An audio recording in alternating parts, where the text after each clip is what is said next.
नमस्कार। तो आप सभी को पता है कि क्या चल रहा है अभी, है ना?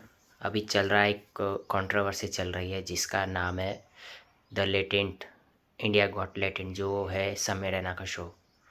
ठीक है, उस पे पहले भी डार्क कॉमेडी होती रही है। डार्क कॉमेडी मतलब ऐसे पंच लाइन जो इजी लोगों को समझते हैं, और या समझते हैं तो बाद में वो थोड़ा ज़्यादा फटते हैं, इस तरह के। लेकिन इस बार की जो कंट्रोवर्सी है वो एक डिफरेंट वे में, अगर मैं देखूं मेरे हिसाब से, तो वो एक समाज का आईना है। इससे कुछ दिन पहले जब मैंने वीडियो बनाई थी तो मैंने आईआईटी जो बाबा हैं अभय सिंह, उनको लेके एक बनाई थी, जहाँ पर मैंने उनकी पेरेंटिंग के ऊपर बहुत सारा ये वो बात की थी कि किस तरह हमारा समाज बच्चों को सांचे में डाल रहा है। तो कैसे हमारे बच्चे आगे की जनरेशन्स पे जाएंगे, या हमारे ऊपर इसका क्या इफ़ेक्ट होता है। तो वही एक चीज़ आज कल परसों यहाँ हुई है। ये इस पे जैसे आशीष चंचलानी हो गया, और रणबीर अलाहाबादिया, और एक और लड़की, और उसके बाद फिर जो ये समय रैना। तो देखो, ये पूरा एक स्टंट था पब्लिसिटी का।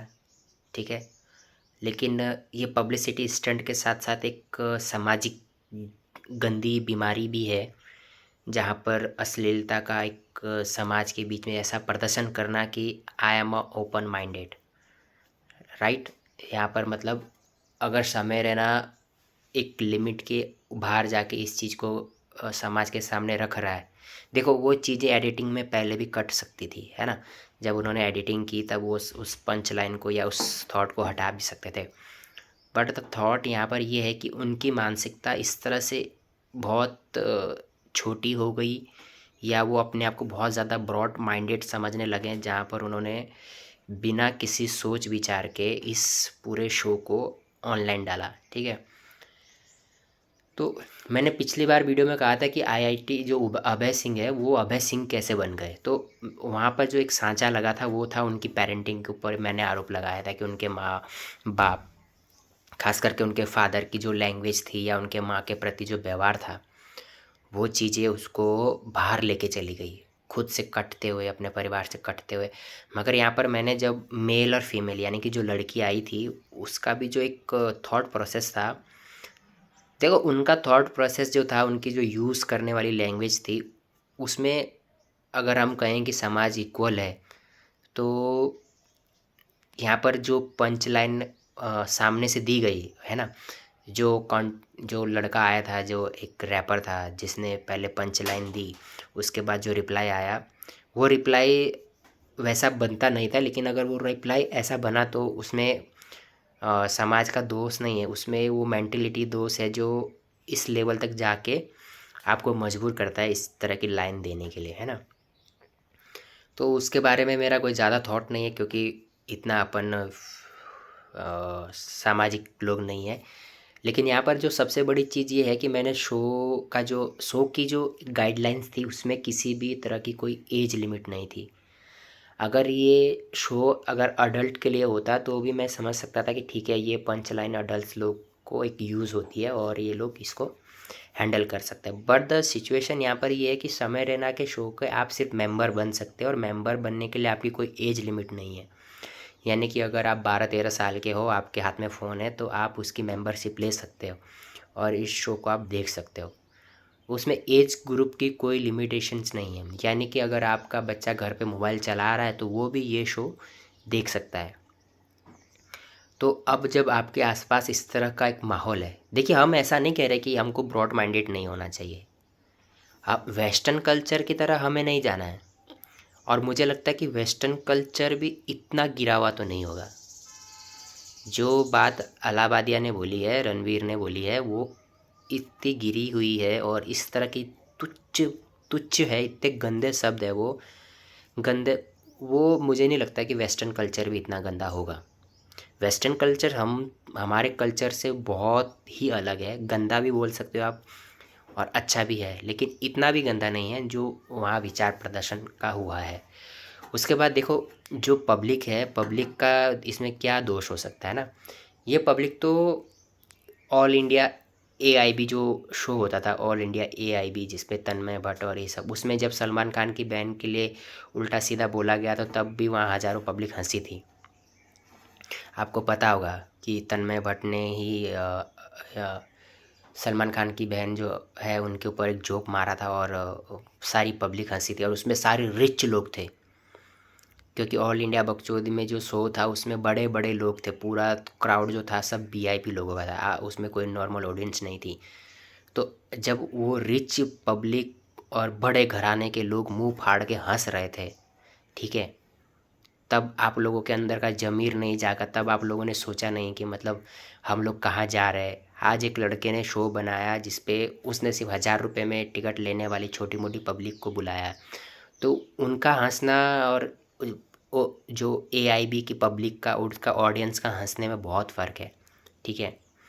हमने वो AIB के शोज़ भी देखे हैं, तो उसमें हमने बड़े बड़े लोगों को मुंह से दलिंदर दल निकलता हुआ, गटर बांद्रा का जो गटर है उस तरह का मुंह खुला है उनका। तो अब वही लोग इस चीज़ के लिए क्रिटिसाइज़ कर रहे हैं उन लोगों को, तो ये गलत है कि आप जब अपने आप उन चीज़ों को बोलो तो आप बड़े कूल लगते हो। अब जब किसी और ने कहा तो आप बड़े वो हो गए, क्या, अभद्र हो गए, अश्लील हो गए, है ना। तो ये एक डबल स्टैंडर्ड नहीं खेलना चाहिए, ये आपको अपने अंदर झांक लेना चाहिए। और यहाँ पर जो बात रही कंटेंट क्रिएटर, अलाहाबादिया और आशीष चंचलानी, इन सब ने बड़े बड़े अवार्ड्स जीते, और ऐसा नहीं कि छोटे मोटे आदमी के हाथों से, प्राइम मिनिस्टर मोदी जी ने इनको अवार्ड दिया है। उसके बाद इनके अच्छी खासी इनकम का सोर्स है, अच्छे खासे फॉलोअर्स है।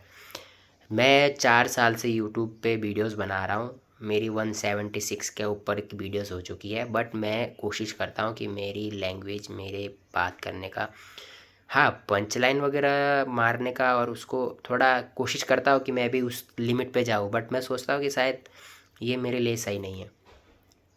तो अब पीछे आके हम सबसे पहले ये देखते कि यहाँ पर एक आदमी जो 20 million, 20 million, 16 million, 10 million views और फॉलोवर के साथ साथ एक ऐसी गंदी मानसिकता रखता है, जो 2 करोड़ रुपीज़ ऑफ़र करता है अपने शरीर के किसी अंग को इस तरह से प्रदर्शित करने के लिए। तो क्या यहाँ पर पैसे का अहंकार है या यहाँ पर क्या है? मुझे कहानियाँ ये सब सुनना, ये सब जोक्स वगैरह, देखो इन्जॉय हर कोई कर रहा है, ऐसा नहीं है। उसके अगर उस शो के 7.2 मिलियन थे परसों तक के, यानी कि ये शो रिलीज़ होने तक के 7 पॉइंट कुछ मिलियन थे, अभी वो 9 पॉइंट कुछ मिलियन व्यू मेंबरशिप हो चुकी है उसकी, यानी कि 2 मिलियन इस वीडियो के बाद बढ़े हैं। यानी कि पब्लिक भी वो चीज़ को देख रही है ना। तो यहाँ ऐसा नहीं हुआ कि उसके फॉलोवर कम हुए, यहाँ बढ़ गए हैं। तो ये समाज को अगर हम ये ब्लेम करें कि नहीं आपने ये गंदी चीज़ें कही, तो जाहिर सी बात है कि आपने वो चीज़ देखी है और आप उस चीज़ को भी एक्सेप्ट कर रहे थे ना। इससे पहले आप उस चीज़ को, उस लाइन पे बैठे हुए थे और आप उस लाइन से उस तरफ देख रहे थे, करेक्ट। यानी कि आपका खुद का बैठने का ये था कि भाई ठीक है, मैं सेंटर में बैठता हूँ और अगर ये लाइन इधर क्रॉस होगी तो मैं इधर आ जाऊँगा, और उधर चलेगी तो उधर चले जाएंगे। अब वो टॉपिक किसी ने उठा दिया तो अब सारे लोग उस तरफ कूद पड़े हैं, वरना इससे पहले सारे लोग उस लाइन ऑफ पंच को, वो जोक्स, वो गालियाँ, वो सब इंजॉय कर रहे थे। तो यहाँ पर सामाजिक मानसिकता जो है वो मेरे ऊपर कोई सामाजिक उसका कोई वो नहीं है। कैसे? क्योंकि समाज में ये है, देखो समाज के अंदर ये सच्चाई है कि यहाँ पर हमारे द्वारा की जाने वाली शब्दावली जो यूज़ की जाती है वो बहुत ही घटिया तरीके की है। बल देखो, इसको कैसे हम कह सकते हैं घटिया तरीके की है?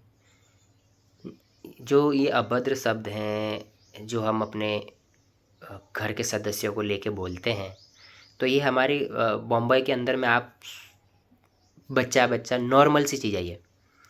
मुंबई के अंदर में मिडिल क्लास या जो झोपड़पट्टी में रहने वाले लोग हैं, या जो मैंने बेसिकली मैंने मुंबई की बात कर रहा हूँ, जो मुंबई के अंदर में जो एक लैंग्वेज है, इसमें अभद्र शब्दों का यूज मिनिमम नहीं मतलब मैक्सिमम से ज़्यादा होता है। दोस्तों में तो खैर छोड़ो, चलो तो दोस्तों में जो चीज़ें यूज़ होती है उसको हम ये कह सकते हैं कि चलो दो दोस्त हैं आपस में यूज़ कर रहे हैं, उससे तीसरे इंसान के ऊपर इफ़ेक्ट शायद नहीं पड़ता हो, क्योंकि वो दोस्तों के बीच की कन्वर्जेशन है और वो एक लिमिटेड रहती है। लेकिन पूरे शहर में ही ये लैंग्वेज का माहौल है। और उसके बाद अब अगर आप आज इंटरनेट पे बैठ के क्रिएटर होने के बाद समाज को इस तरह का अपना एक चेहरा दिखा रहे हो, तो अब मैं वही कहूँगा कि एक इंसान आईआईटी बनने के बाद वहाँ चला गया पढ़ने के बाद, तो वो इंसान भी किसी न किसी तरह की मानसिक संतुलन या मानसिक व्यवहारिक रूप से इस तरह से खुद को वहाँ खोता हुआ पाया होगा, तब तो वो वहाँ गया है ना। अभी एक और यूट्यूबर था लक्ष्य चौधरी। लक्ष्य चौधरी ने उनके ऊपर एक रोस्ट बनाया था जहाँ पर वो कहने लगे थे कि ये इंसान लूज़र है, ये है, माँ बाप को ये कह रहा है, माँ बाप को वो कह रहा है, ये भगवान नहीं है, इस तरह की बहुत सारे उसके विचार थे। तो चरस पी रहा है, गांजा पी रहा है, नशेड़ी है। तो अब आप ये कल्पना सोचिए कि क्या हमारा समाज इस तरह के लोगों के साथ बैठना पसंद करेगा, जो अपने परिवार से या इस तरह की मानसिकता से, जो जैसे कि अभी अभय सिंह सब किसी को इंटरव्यू दिया जा रहा है, या फिर ये एक अलग ही समाज जो जो अभी यहाँ पर ये हमारे सामने अपना ये रूप दिखा रहा है। देखिए, अभद्र शब्दों का इस्तेमाल बॉलीवुड के हर कोई लोग करते हैं। आप ऐसा मत सोचिए कि ये कैमरे के सामने बड़े अच्छे वॉश फैशन डिज़ाइनर के कपड़े पहन के आते हैं, नहीं। ठीक है, नेटफ्लिक्स की दुनिया इसीलिए बनाई गई है जहाँ पर ये लोग ही इसी चीज़ को प्रमोट करते हैं और इसी चीज़ के लिए ये लोग पैसे चार्ज करते हैं। ठीक है, तो नेटफ्लिक्स पे ऊपर कोई आरोप नहीं है किसी का भी। उसका रीज़न ये है कि वहाँ पर एक एज लिमिट होती है। आई थिंक, मुझे नहीं पता, मैं नेटफ्लिक्स यूज़ नहीं करता हूँ। तो वहाँ पर भी गालियों का भंडार है। ठीक है, और ये जो शो था ये हमारे समाज का वो चेहरा है जो है। ठीक है, तो यहाँ पर अभी मुझे लगता है कि छोटी शार्क ने, समय रैना छोटी शार्क ने बड़ी शार्क का कैरियर डुबा दिया है, जिसका नाम है अलाहाबादिया। और अलाहाबादिया बिल्कुल ही अभी एकदम डाउनफॉल में जाने वाला है ये आदमी। इसका फ्यूचर बिल्कुल अब डार्क है, क्योंकि इसके बहुत सारे पॉडकास्ट कैंसिल होंगे इन द फ्यूचर। ठीक है, क्यों? क्योंकि इसकी जो रियल फेस, ये इंसान पता है मेरे को क्यों, मैंने इसके बारे में पहले देखा है बहुत सारे इसमें, तो ये थोड़ा स्पिरिचुअल टाइप का बंदा था। ठीक है, स्पिरिचुअल टाइप का मतलब थोड़ा भक्ति वाला, इसके क्वेश्चन ये सब चीज़ें थी इसकी। बट जब उसकी जो वो पूरे शो में जो उसकी शुरू तक तो ठीक था, बाद में जो थोड़ा बहुत हुआ, और इसके ऊपर एक्शन अभी मुझे कुछ जहाँ तक आइडिया है वो, तो आसाम स्टेट के सीएम साहब ने भी इन पे एक्शन लिया है। उसके बाद मुंबई का भी एक्शन है, और आई थिंक कि मुझे लगता है कि पूरे हर भारत के 28 स्टेट में इनके ऊपर एक एफआईआर होनी चाहिए, ताकि इनका कैरियर 28 स्टेट के पुलिस स्टेशन में घूमते घूमते इनको पता चले कि क्या होता है ना। तो जो एक इजी तरीका है इंटरनेट पे वायरल होने का, वो है आपकी ज़बान और आपका बदन। कुछ लोग अपने बदन का प्रदर्शन करके फेमस हुए हैं, किसी की ज़बानें ख़राब थी तब प्रदर्शन करके वहाँ फेमस हुए हैं। तो ये गाइडलाइन से आपके हमारे लिए एक चेतावनी है। मैं पहले भी कहा था कि हमारे लिए एक चेतावनी है। अपने बच्चों को संभालिए जिनके हाथ में फ़ोन्स हैं। इस गैजेट का इस्तेमाल उस तरफ कीजिए कि वो आपके लिए बर्बादी का कारण न बने। ठीक है, तो ये मोबाइल, ये वीडियोस, ये क्रिएटर, ये बीच में एक और भी कैरी मिनाटी भाई, carry Minati was a gamer, उसने शुरू किया था ये सब गालियों का ये सब चीज़ें, तो उसको इतना प्रमोट मिला कि आज उसके बाद हम लोग ये लिमिट क्रॉस कर चुके हैं। ठीक है, तो अब आपके ऊपर सोच विचार का ये एक पॉइंट आता है कि आप इस समाज में रहते हैं और आपके घर के बच्चों की परवरिश, हर किसी के हाथ में फ़ोन्स वगैरह सब कुछ है। ये डिजिटल हमारी जो तरक्की है ये हमारे लिए डमी ना हो जाए।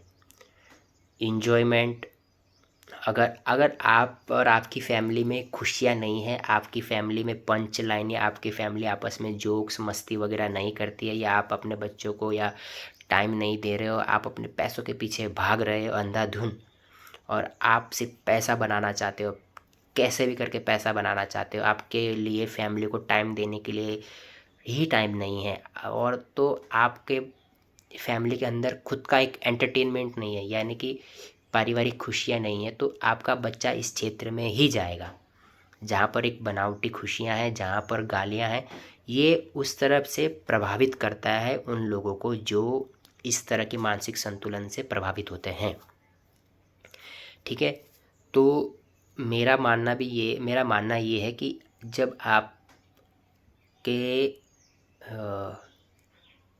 जब आप खुद इस चीज़ का विचार करोगे कि हाँ, मैं कहाँ आप अपने आसपास के माहौल में मस्ती है, खुशियाँ है, तो हम लोग इस तरफ जाएंगे या नहीं जाएंगे, इसकी संभावना कम हो जाती बेसिकली। तो बट द सिचुएशन यहाँ पर ये है कि जब हम अपने आप को, अपने बच्चों को, अपने घर के समाज को, अपने जो आसपास का ऑरा है, जब हम उसी समाज में खुद इस तरह की मानसिकता को पलने देते हैं और उस तरह की मानसिकता को एंजॉय करते हैं, तो फिर वो लिमिट क्रॉस करेगी।